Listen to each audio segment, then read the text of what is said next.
All right, ladies and gents. Last time in my previous video, I talked about the fact that it's very strange to be able to control material parameters at runtime without the use of, material instances, dynamic material instances for that matter. This is what the official documentation says. Uh, if you want to do anything at runtime in terms of controlling materials, you should be doing it via MIDs. And I showed you that actually you can do this, which kind of invalidates the whole point that they talk about, including the rest of the tutorials out there in YouTube land, which is very bizarre. In case you haven't watched that video, go check it out. I have the link in the description. If you feel like you don't want to do that, I'll try making this part as standalone as possible, so I will encompass everything that I talked about in the previous video and you'll get the hang of it. So let me show you what I did. And by the way, I simplified things a lot just for the purpose of this example so that it's super easy to follow and, understand what's happening. I have a super simple material here, the most basic material of them all, with just one parameter for the base color. And if you are wondering why I am not having a material instance, well, it's very simple.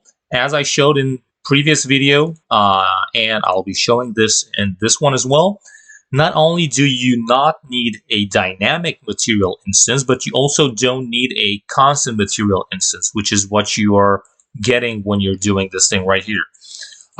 So let me show you what I have. So I have here 3 different blueprints that are very similar, but also they have some important differences.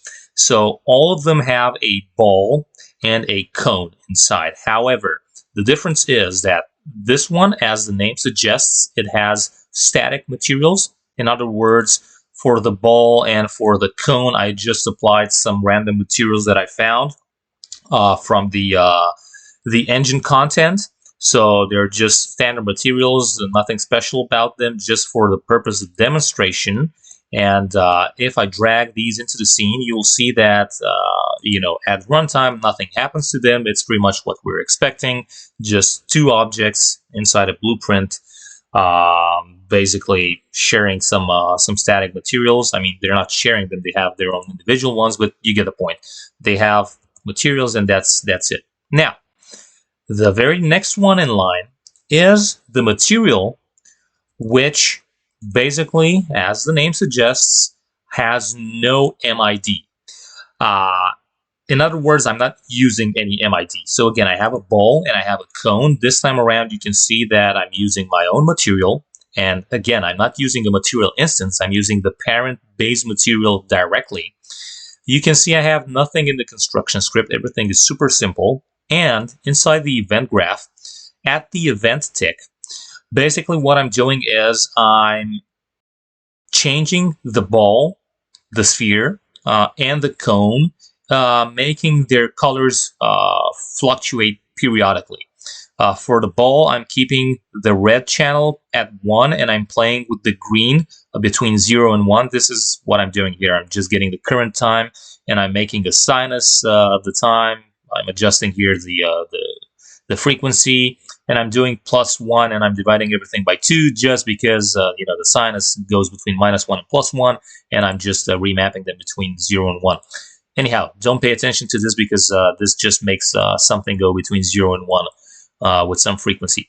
So I'm keeping red channel to 1, and I'm playing with the green channel between 0 and 1. This makes me think or expect that I'll be getting a color that periodically fluctuates between 0 and yellow. Now with the cone, I'm setting the blue to a constant of 1, and I'm playing with the red between 0 and 1. This makes me think or expect that I'll be getting a color fluctuating between blue and purple. Let's see if that's true. Again, I brought these into the scene. they're at this point black, and it makes sense because that's the initial state of the material. I haven't began populating the node with anything. That's all done on the event tick, but as soon as I click on play, you can see that's exactly what happens. The ball goes between red and yellow while passing through orange, and we're getting also for the cone a variation between blue and purple. All sounds great. Well, let's see what the third and final blueprint has in store for us. The one that says with MID. So here I've been using what Unreal documentation and what all of the tutorials in YouTube land out there are saying I should be using, because otherwise there's no way for the thing that I just showed you to work, which you'll see. I mean, you already saw it's not really the case, but let's proceed.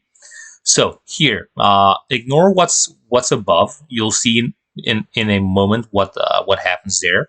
So for now, again, I have the ball and I have the cone, and here I'm just basically I'm going. So again, in the construction script right here, let's see what happens this time. So in the construction script, I am creating a dynamic material instance from my material, which is my M shifting color. And what am I doing? Well, I'm keeping it in an internal reference, and then I'm setting the material for the ball and for the cone to this exact material instance, dynamic material instance MID. So I'm in the construction script, I'm just creating the MID and I'm assigning it to the two objects. Notice that the ball and the cone have some other materials from the engine content, just to show that unless I'm setting them, I mean, because I'm setting it, this is why you're seeing them as black, because they're now using my material. Otherwise, they should have used, and you should have seen this white material. So the construction script went great. And now, when we're going into the event graph, look what happens. Because now I have my material instance dynamic thing saved right here, per every tick, I am getting the same logic for playing with some sinus, so that I can get something between 0 and 1. And I am changing, for example, the red channel while having my blue channel to a constant of 1. And I'm changing this for my material instance dynamic. So what do you think would happen? Well, it's kind of obvious that since now both of them are using the MID, if I'm doing this, I mean, no matter how many transformations I would have here, basically whatever I'm doing is going to apply for the MID, which is just 1. And because they're now sharing the MID, both objects will behave in the same way. Let's see if I'm right. Yes, I am. So now, instead of having individual behaviors, I'm basically controlling them in a unified way, which might be good if that's what you want to do, but you're now losing the ability to control them independently. And I know what you're thinking. Well, hey, hold on. It's obvious this would happen. It's obvious this is the expected behavior. But, hey, can't you somehow mimic what you have done here, where you are not using the MID, but still use it with the MID? Well, that's where the thing from the beginning comes along, when I told you not to pay attention to it for a while, and now we are going to pay attention to it, because what I did is basically just copy the logic, which was in here, changing the parameters individually for the ball and for the cone. And I was getting here the yellow red transition, and here the purple blue transition. I'm now doing this in my event tick while using the MID from the construction script from the very beginning, but then during runtime, I'm trying to now set both of them individually, hoping that it would work. Well, let's see. Is it going to work? Again, here, constant 1 playing with R and G's, and here, constant 1 playing with R and B. So I should be having both of them individual, right? Well, wrong. Some of you might have already guessed that this is going to be the case. And why is that? Because again, although now I'm trying in a desperate attempt to control the individual settings of the material of the ball versus the one for the cone, since they are now sharing the same MID, it doesn't matter because I'm going to change ultimately the MID that belongs to both of them. So that's why I have no way around, getting back to controlling my things individually. So no matter if I'm doing it the way you normally do once you have an MID, or if you're trying to make this hybrid approach right here, it's still the same. Now, why am I showing you this? Because apparently, not only can I change the parameters of my materials at runtime, and I don't have right now an exported version of this, but I tried it several times, exporting and building, cooking everything, with shipping settings on, and this works perfectly. So just believe me if you will, or if not, you can try for yourself and see that this is indeed true.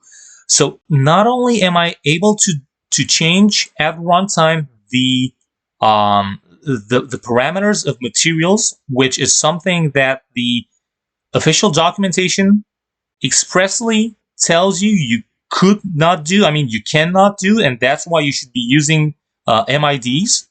But while doing this seemingly impossible thing that is apparently possible, I'm also able to maintain a decoupling between what this ball is getting and what this cone is getting. So although I am in here assigning the same material, again, the parent base material, not even material instances, although I'm assigning the same material to the ball and the cone, I'm able to control them, first of all, which I should not be, and second of all, I'm able to control them individually.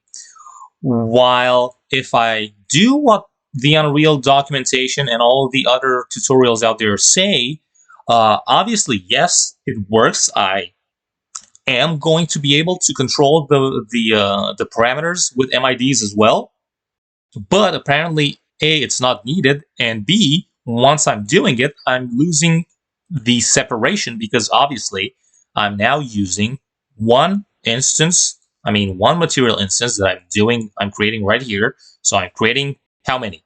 One. I'm creating one dynamic material instance of my material, and no matter to how many of them I'm assigning this MID to, it's just the single one MID, which will be affecting all of them in sync. However, here, somehow Unreal kind of understands that although I'm assigning the same material, when I'm playing with the settings for the ball versus the settings for the cone, it's able to decouple them. I'm not sure what goes behind the scenes and why Unreal is able to do this thing that it says I should not be able to do. And not only that, but it allows me for something that their official solution does not. But also, if you want to see the final weird thing in here is if I'm dragging the static one and I'm hitting the console, and I'm saying stat scene rendering. Here I have my mesh draw calls, and I can see right now I'm having around 41, but doesn't matter. Let's hit play. So I'm getting around 12 point something. Again, remember, this is purely with some simple static materials. There's nothing going on there, no manipulation at runtime. Now, now I'm getting the ones without the MID, so the ones that shouldn't be working but are working, and they're much more convenient.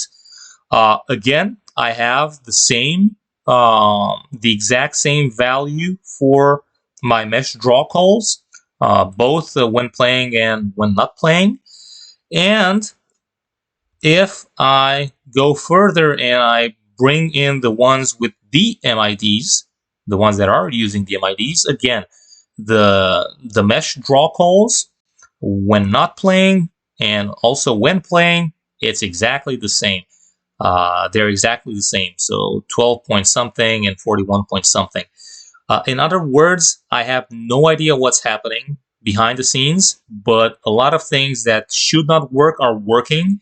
And not only that, but they're working better in terms of decoupling functionality. Whereas in terms of performance, it's the exact same thing with MIDs, without MIDs, or without anything, and just having purely static, colors slapped on a very simple material with no runtime manipulation whatsoever. So if you guys have any idea, any clue as to what's going on, please let me know. In the description down below, like I said, you have the first part, but it's not necessary now that you watch this one. And also you have a link to the forum ticket that I opened on the official, Epic Games forums.